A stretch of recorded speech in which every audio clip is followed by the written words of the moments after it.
The amber liquid in my glass shimmered under the kitchen's dim light. But something was off. A faint swirl, like a ghost stirring beneath the surface. I froze, my fingers tightening around the tumbler, the ice clinking softly as my heart thudded.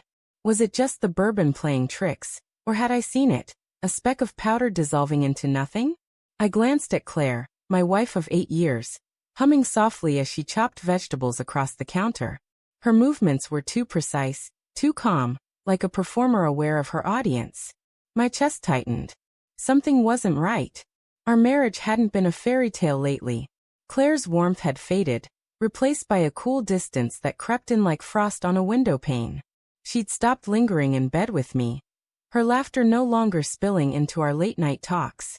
Instead, she'd slip away to work late, or lose herself in her phone, her fingers dancing across the screen with a secrecy that made my stomach churn. I'd dismissed it, stress, I told myself, or maybe just the wear of years. But now, staring at that glass, doubt clawed at me. "Everything okay, Tom?" Claire's voice was smooth, almost too sweet, as she glanced over her shoulder. Her hazel eyes met mine, but they didn't hold like they used to. They darted away, quick as a startled bird. "Yeah," I lied, forcing a smile, just savoring the drink. I raised the glass, watching her reaction. Her lips twitched, a flicker of something, relief? My pulse quickened. I set the glass down untouched, and reached for hers instead, sitting innocently by the cutting board. "Mind if I try yours? Looks refreshing." Her knife paused mid-chop, a beat too long. "Oh sure," she said, her voice tightening like a wire. "It's just sparkling water." I took a sip, my eyes locked on hers. The bubbles fizzed on my tongue, clean and crisp. Nothing. Maybe I was paranoid. But as I set her glass back, I nudged mine toward her. "Here, have some of mine. It's your favorite bourbon." Her smile faltered, a crack in her composure. "I'm good," she said, turning back to the vegetables. "I've got dinner to finish." My skin prickled. She hadn't touched her drink in 10 minutes. Yet she was dodging mine like it was poison. The room felt smaller, the air thicker, as if the walls were leaning in to listen. I couldn't shake the image of that swirl in my glass. It gnawed at me, a splinter in my mind. I excused myself to the bathroom, my steps deliberate, and locked the door. My phone's camera was still set to record from a work project earlier. I hit the button and slipped it into my shirt pocket, lens peeking out. If I was wrong, I'd laugh at myself later. If I was right, I didn't want to think about it. Back in the kitchen, Claire was pouring my bourbon down the sink, her movements quick and guilty. My stomach dropped. "What are you doing?" I asked, keeping my voice light, though it felt like shouting. "Oh," she jumped, the empty glass slipping from her hand and shattering on the tile. It went flat. "I was going to pour you a fresh one." Her eyes were wide, but not with surprise, with fear. "Flat bourbon." I raised an eyebrow, stepping closer. The shards glittered on the floor like broken promises. "That's a new one." My heart pounded, but I kept my tone steady, a mask over the storm inside. "Why don't you have some of yours instead? You've barely touched it." Her face paled, and she laughed, a brittle, nervous sound. "I'm not thirsty," she said, but her hands trembled as she swept the glass fragments into a pile. I picked up her sparkling water and held it out to her, my gaze unwavering. "Come on, Claire.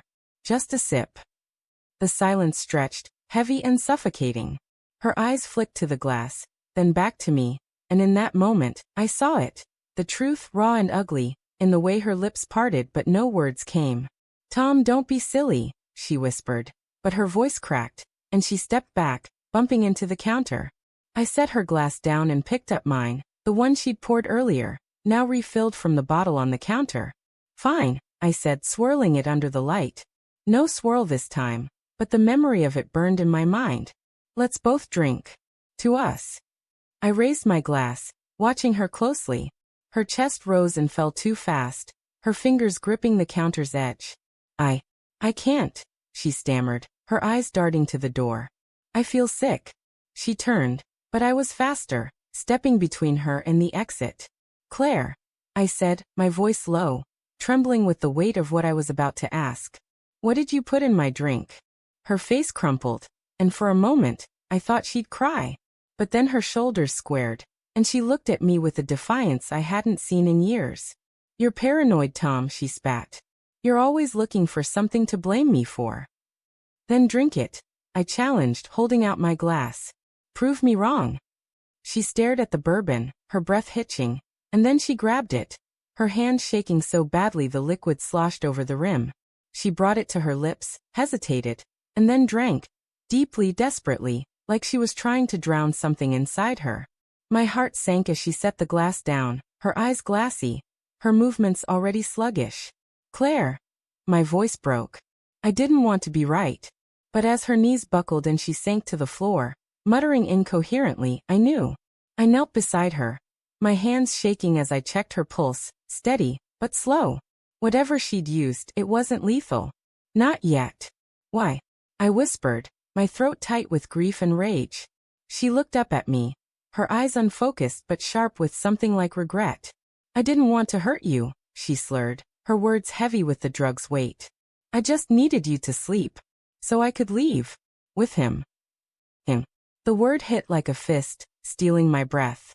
I'd suspected late-night texts, her sudden girls' trips, the way she'd flinch at my touch, but hearing it was different.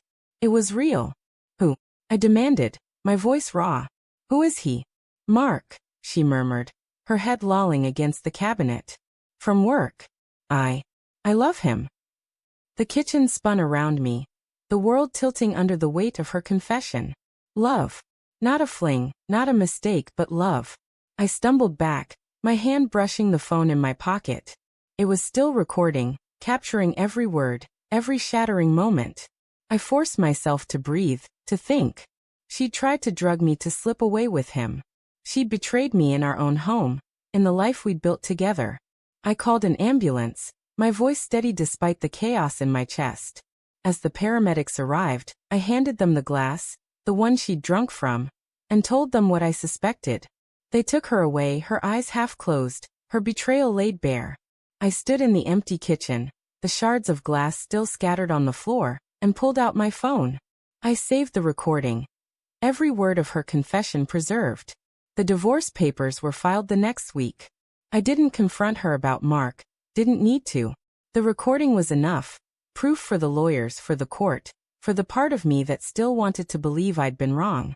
Claire thought she could knock me out, leave me in the dark while she ran to him. But in the end, she drugged herself with her own lies. And I was the one left standing, holding the truth.